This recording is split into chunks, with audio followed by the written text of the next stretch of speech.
سلام دوستان، من احمد متیک هستم. خوش اومدین به چنل خودتون.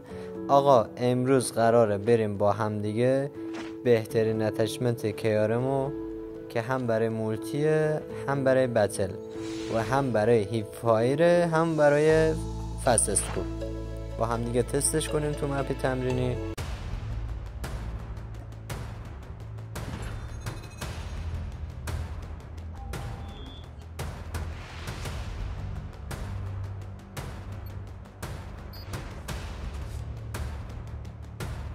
این اتچمنت رو آخر ویدیو گذاشتم، حتما بردارید ازش استفاده کنید. واقعا اتچمنت حقیه.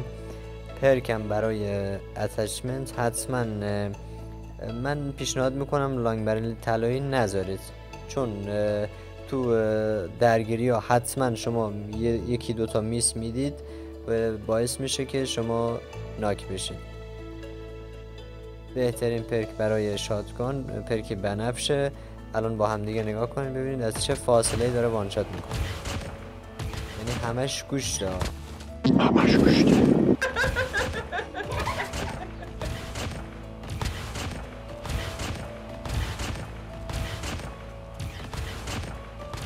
شیش ماه بعد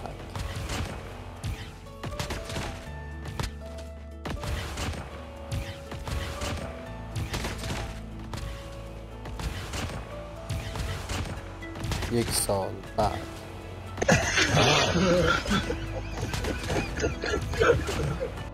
آقا بدون معطلی میریم سراغ اتچمنت. دم کسایی هم که تا اینجای ویدیو ما رو همراهی کردن گرمه، دستتون درد نکنه.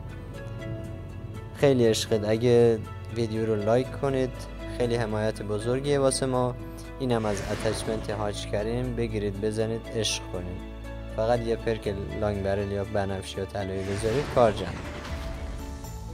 دوستان بازم اگه اتچمنت گانیو خواستید حتما تو کامنت ها واسم بگید. من ویدیوی بعدی انشالله کلیپشو واسهتون درست میکنم. گیم پلی هم اگه خواستید بگیرم حتما تو کامنت ها واسم بگید، گیم پلی هم براتون میگیرم. آقا عشقای منید، تا درودی دیگر، خدا نگهدار.